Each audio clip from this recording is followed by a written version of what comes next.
Dr. Kim Tae-ho pressed his face against the cold window of the exploration ship New Dawn. Below him stretched the gray surface of planet Kepler 442c.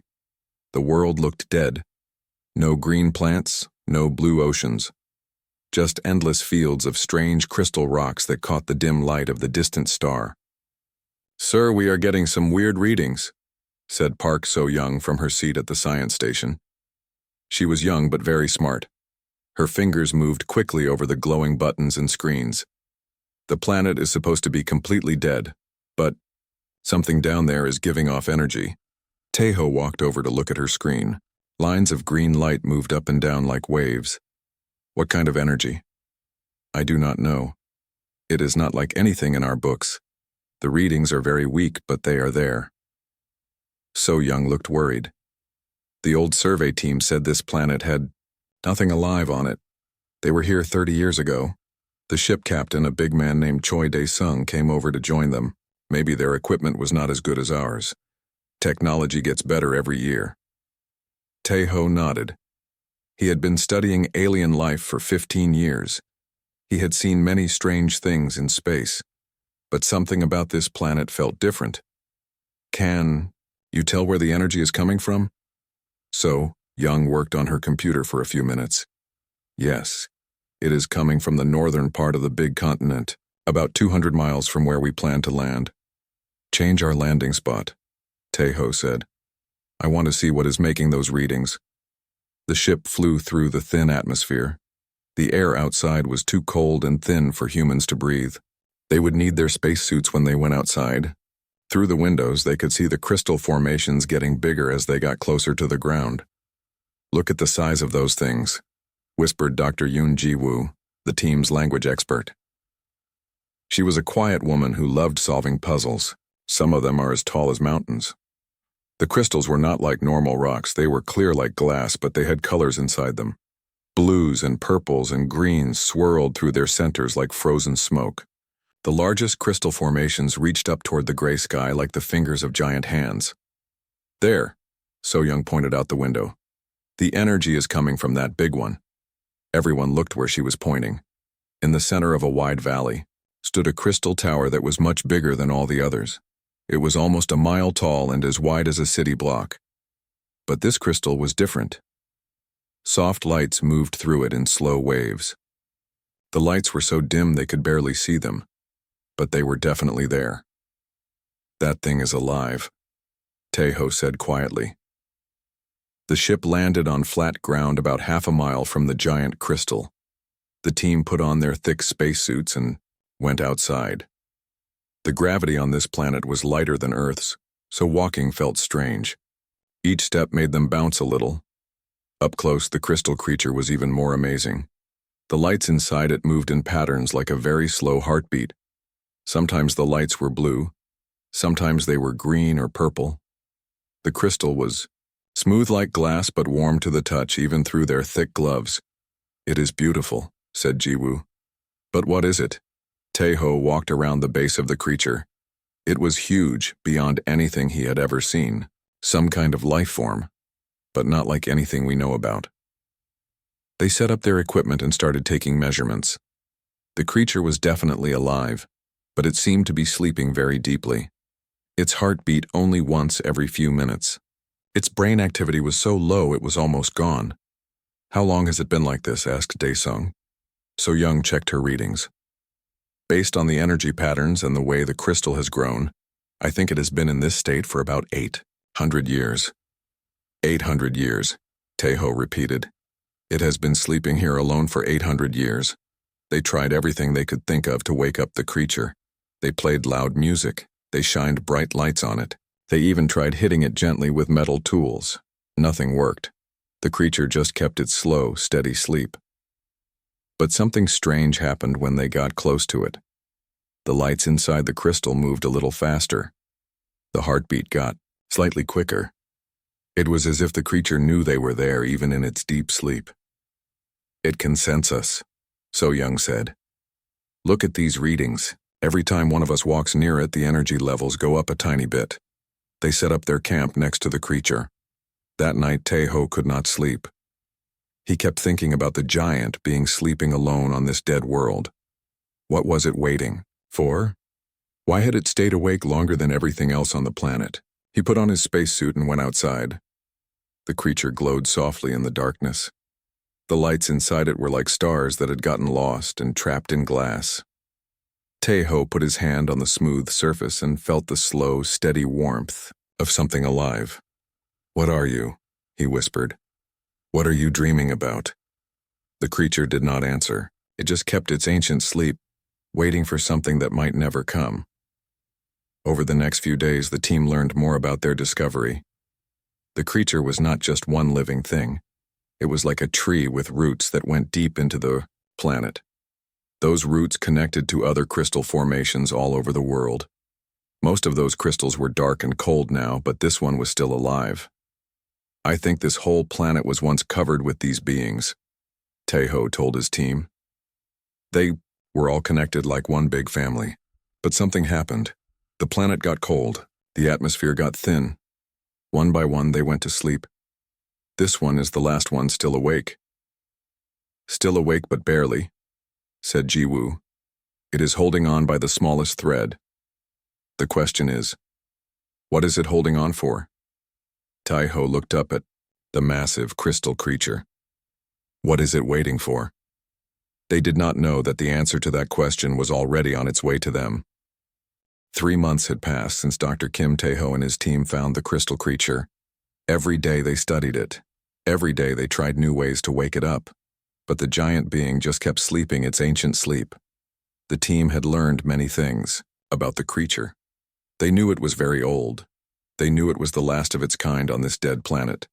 They knew it could sense when humans were near, but they still could not talk to it or wake it up. Then one morning their quiet work was interrupted. "Emergency ship coming in," announced Captain Choi Dae-sung from the communication room. "They are asking for permission to land." Tae-ho looked up from his equipment. "Emergency ship? We are supposed to be alone out here. They say they have refugees from the Kepler 438 colony. There was an attack. Bad one." The team watched as a small damaged ship landed near their camp. Smoke came from one of its engines. Burn marks covered its metal sides. When the door opened, 12 people came out. They looked tired and scared. Some of them were hurt. The ship's pilot was a young woman named Lee Soo-jin. She had a bandage around her head and her clothes were torn.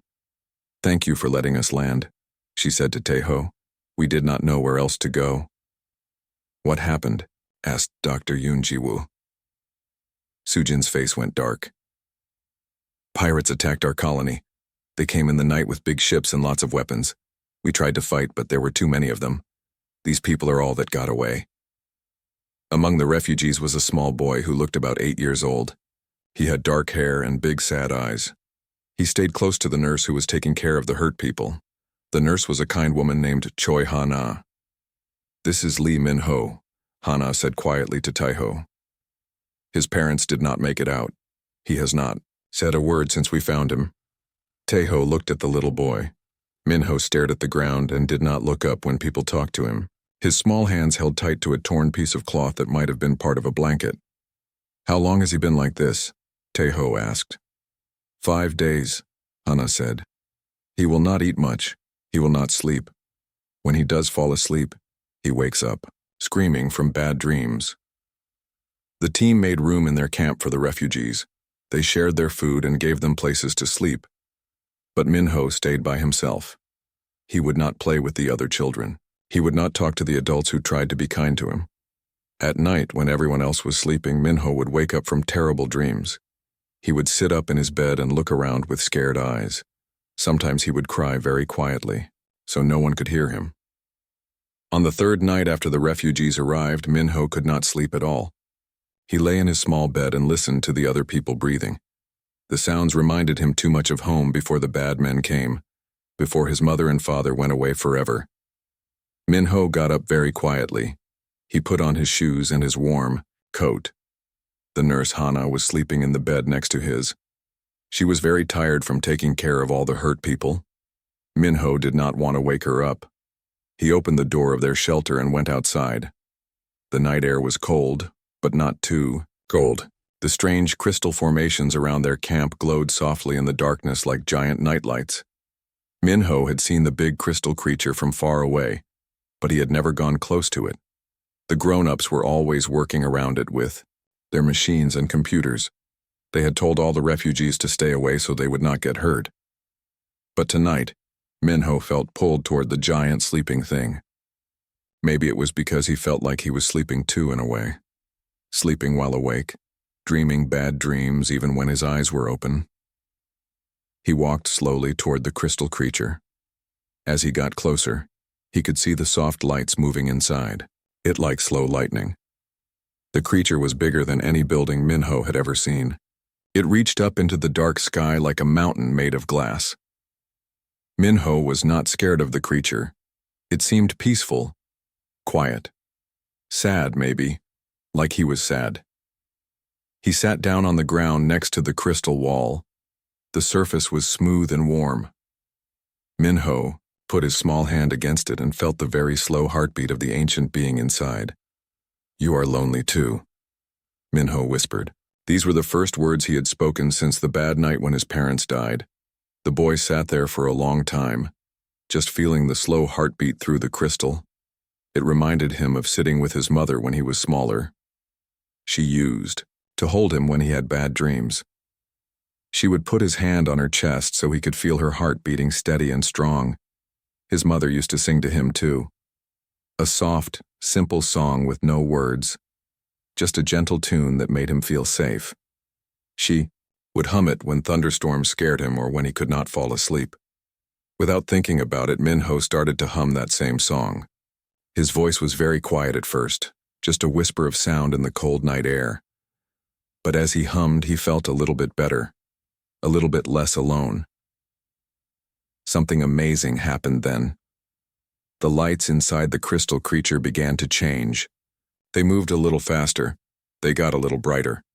The slow heartbeat got a tiny bit quicker. Minho stopped humming and looked up at the giant being with wide eyes. Had it heard him? Was it listening? He started to hum again, a little louder, this time. The song his mother had sung to him when he was afraid. As his small voice rose into the night, the lights inside the creature danced. Colors swirled through the crystal like paint mixing in water. For the first time in 800 years, the ancient creature was truly responding to something, not just sensing it but actually reacting to it. The pure, innocent sound of a human child's lullaby was reaching through centuries of sleep and loneliness. Minho did not know he was making history. He did not know he was the first person to really communicate with an alien being. He just knew that for the first time since his parents died, he did not feel completely alone. The creature and the boy sat together in the quiet darkness, sharing their sadness and finding a small spark of hope in each other's company. Dr. Kim Tae-ho woke up to the sound of alarms beeping loudly in his ears. He jumped out of bed and ran to the monitoring station. All the screens were flashing with bright red warnings. The numbers were jumping up and down like crazy. "What is happening?" shouted Park So-young as she ran in behind him. Her hair was messy from sleep and she was still putting on her coat. "The creature," Tae-ho said, staring at the screens. "Its energy levels are going through the roof. Look at this brain activity. I have never seen anything like it." Captain Choi Dae-sung came running from the communication room. "Is it dangerous? Should we evacuate the camp?" "I do not know," Tae-ho said. 3 months of nothing and now suddenly this. Something must have changed. Dr. Yoon Ji-woo was checking different machines. "The energy patterns are not random," she said. "There is a rhythm to them, like music." They all ran outside to see what was happening to the giant crystal creature. What they saw made them stop and stare with their mouths open. The creature was glowing brighter than they had ever seen it. Waves of blue and green and purple light moved through its crystal body, like a slow dance. But the most amazing thing was not the light. It was the small boy sitting next to the creature's base.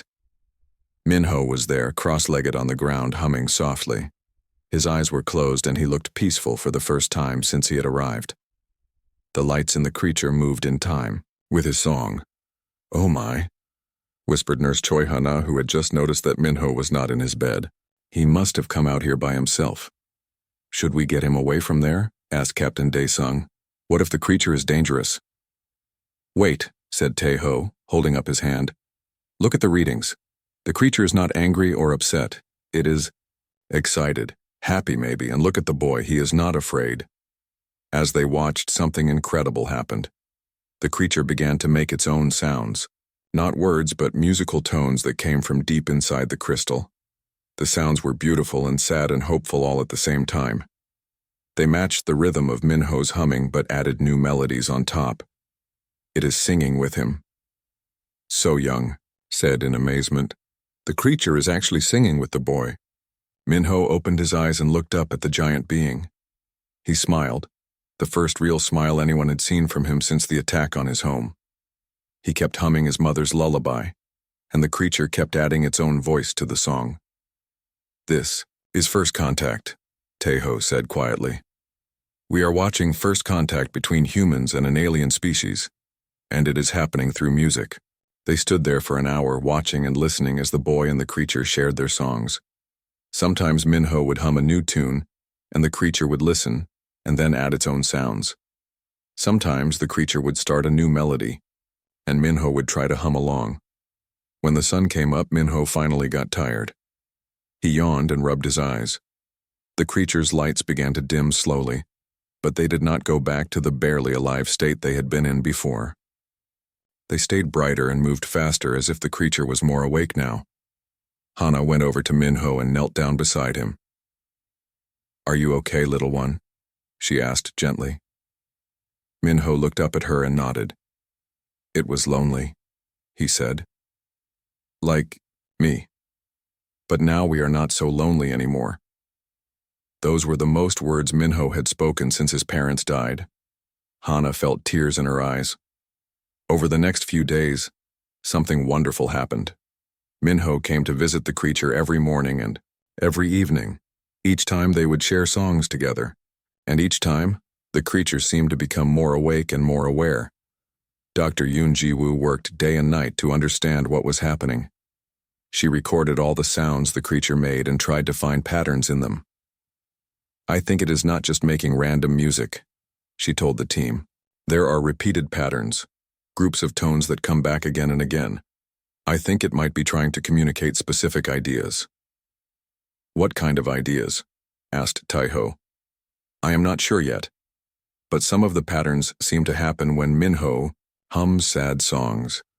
Others happen when he hums happy songs. The creature might be responding to emotions. They began to test this idea. When Minho hummed cheerful tunes, the creature's lights became brighter and more colorful. When he hummed sad songs, the lights became dimmer and more blue. When he hummed lullabies, the lights moved in slow, gentle waves. It understands feelings, So Young said. Maybe that is how its species communicates. Not with words, but with emotions expressed through music. The breakthrough came on the 7th day. Minho was sitting with the creature as usual, humming a new song he had made up. Suddenly, the creature made a series of sounds that were different from anything they had heard before. The tones were complex and layered, like a whole orchestra, playing at once. Jiwoo ran to her computers. Those patterns are much more complicated than anything we have recorded before. It is like the creature is trying to tell us a long story. As they listened to the recording over and over, they began to understand pieces of what the creature was saying. The music told of a world that was once alive and green. It told of many creatures like itself, all connected through song. It told of silence and cold and loneliness as the world died and the other creatures fell asleep one by one. It is telling us its history, Taeho said with wonder. The entire story of its species and what happened to them. But the most amazing discovery came when Jiwoo analyzed the very end of the creature's song. The final notes were different. They were not about the past. They were about hope, about waiting, about believing that someday someone would come who could hear its song and sing back. It was waiting, Jiwoo said softly. For 800 years it was waiting for someone who could understand music the way its people did. It was waiting for someone who could sing. Minho, who had been listening to their conversation, walked over to the creature and put his small hand on its warm surface. I will keep singing with you, he promised. so you will not be alone anymore. The creature's lights pulsed gently, and everyone knew it understood. 2 weeks had passed since Minho first sang with the crystal creature. Every day their songs became more complex and beautiful.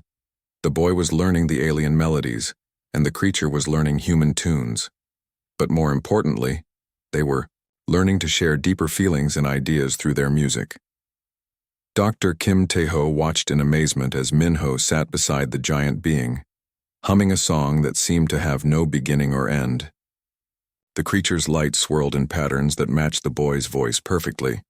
It was like watching two old friends having a conversation in a language made of pure emotion. "The connection is getting stronger every day," said Park So-young, checking her instruments. "The creature's brain activity is now 10 times higher than when we first found it. It is becoming fully awake." Dr. Yoon Ji-woo had been working hard to understand the creature's musical language. She had filled 3 notebooks with drawings of sound patterns and their meanings. "I think I am starting to understand what it is trying to tell us," she said. "But the story is much bigger than I expected." That evening, something special happened. The creature began to sing a very long and complex song. The melody was beautiful but also very sad. As it sang, images seemed to form in the swirling lights inside its crystal body. They were not clear pictures, but somehow everyone watching could understand what they meant. Minho sat very still and listened to every note. His eyes were wide with wonder. Sometimes he would hum along softly, and when he did, the images in the crystal became clearer and brighter. "It is showing us something," whispered Nurse Choi Hana. "Like a movie made of light and music." The creature's song told them about a time long ago when this dead planet was alive and green. There were oceans and forests and cities made of crystal that sang in the wind. The creature's people lived in harmony with their world, and their entire civilization was based on music. They did not just use music to talk, Jiwoo explained as she listened to the patterns. Music was how they lived. Their bodies needed the sound vibrations to stay healthy. Their minds needed the melodies to think clearly. Without music, they could not survive. The song continued, and the images showed how the planet began to change. The sun grew dimmer and colder. The oceans froze. The forests died. As the world became quiet and still, the creature's people began to fall into a deep sleep. "They went into hibernation to survive," said Tae-ho. "But they needed music to wake up again." As the planet got quieter, fewer and fewer of them could stay awake. The creature's song became even sadder as it showed how one by one its people fell into endless sleep. The crystal cities stopped singing. The musical networks that connected their civilization went silent. In the end, only a few were left awake. Minho seemed to understand this part of the story very well. He began to hum along with a melody that sounded lonely and afraid. The creature responded with sounds that felt like gratitude and understanding. They both knew what it meant to lose everyone they loved. "The creature is the last one," So-young said quietly. "The last of its kind still awake on this entire planet." But the song was not finished. The creature began a new melody that was different from the sad parts. This music was about determination and hope. The lights in its crystal body showed images of the creature staying awake while all others slept, watching and waiting and listening to the empty silence of space. Engineer Kang Woo-jin had been studying the planet's crystal formations. "I think I understand now," he said. "All those crystal structures we saw when we landed are not just rocks. They are the creature's people. They are all sleeping, waiting for something to wake them up." The creature's song confirmed this. Through its music, it explained that it had chosen to be the guardian, the keeper of its people's songs and memories. While the others slept safely, it stayed awake and alone, hoping that someday someone would come who could sing.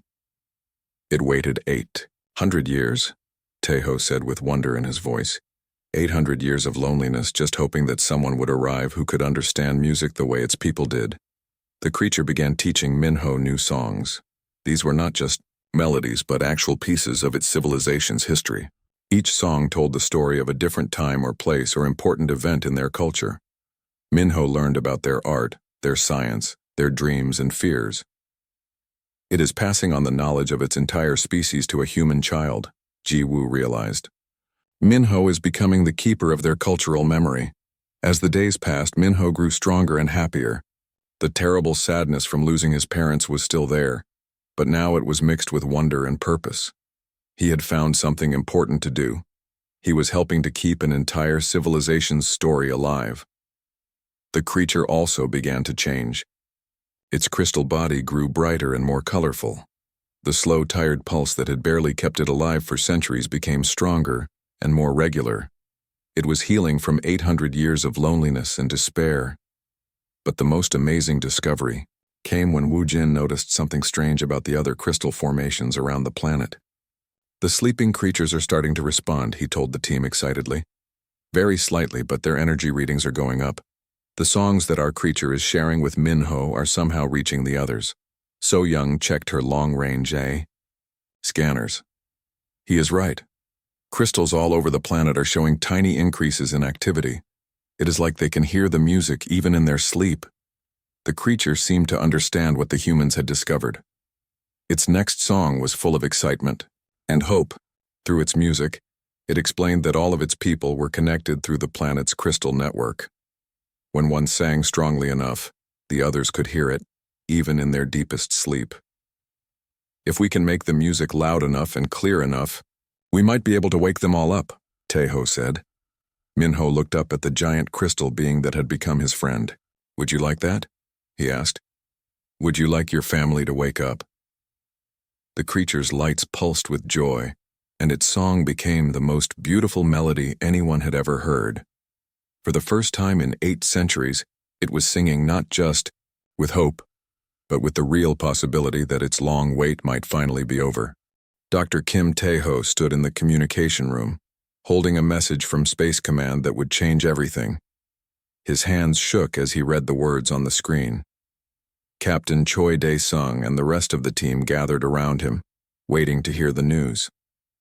We have been ordered to return to base, Taeho said quietly. Command wants us to bring back all our data and samples. They are sending a transport ship to pick us up in 3 days. The room went silent. Everyone knew what this meant. They would have to leave the crystal creature behind. After all the progress they had made, after the amazing discovery of alien communication through music, they would have to abandon their new friend. What about Minho? Asked Nurse Choi Hana. What about his connection with the creature? Park So-young looked sad. The creature cannot survive another separation. If we leave, it will go back into hibernation, maybe forever this time. From outside, they could hear Minho singing with the creature as he did every morning. The boy had no idea that their time together was about to end. Over the past month, he had become like a different person. He smiled now. He talked to the adults. He had even started playing with the other refugee children. The creature had helped heal his broken heart. We cannot just leave, said Dr. Yoon Ji-woo. This is the most important discovery in human history, and more than that, we would be destroying the last hope of an entire species. Engineer Kang Woo-jin had been thinking hard about their problem. What if we do not leave, he said. What if we stay and build a permanent research station here? Command will never agree to that, Taeho said. They want us back on Earth. Then, we do not ask for permission, said Captain Dae-sung. Everyone looked at him in surprise. He was usually the one who followed orders without question. We tell them we need more time. We tell them the discovery is too important to abandon. Pilot Captain Nam Hyun-soo, who had been quiet during the discussion, suddenly spoke up. I have an idea. What if we can prove that staying here will benefit both species? What if we can show them something they cannot ignore? What do you mean? Asked Taeho. The other sleeping creatures, Hyun-soo said. We know they are starting to respond to the music. What if we can wake them all up? What if we can bring an entire alien civilization back to life? The idea was bold and dangerous. They had no way of knowing what would happen if they tried to wake up thousands of sleeping creatures at once. But as they thought about it, they realized it might be their only chance. Minho came running into the room, his face bright with excitement. "The creature taught me a new song," he said. "A very special one. It says this song can reach all of its people, even the ones sleeping far away." The adults looked at each other. Sometimes the most important discoveries came from the mouths of children. That evening, they began to work on the most ambitious plan any of them had ever attempted. Using both human technology and the creature's natural abilities, they would try to create a musical signal strong enough to reach every sleeping creature on the planet. Wu Jin worked with So Young to build amplifiers that could boost the creature's songs. Ji Wu studied the special melody that Minho had learned, trying to understand its exact patterns and frequencies. Taeho coordinated everything, making sure all the pieces would work together. The creature seemed to understand what they were trying to do. Its lights pulsed with excitement as the humans set up their equipment around its base. For the first time in centuries, it had real hope that its people might wake up. "Are you ready, Minho?" Taeho asked the boy. Minho nodded seriously. He understood that this was important, not just for him and the creature, but for an entire world of sleeping beings. He walked over to his crystal friend and put his small hand on its warm surface. "Let us wake up your family," he said softly. Minho began to sing.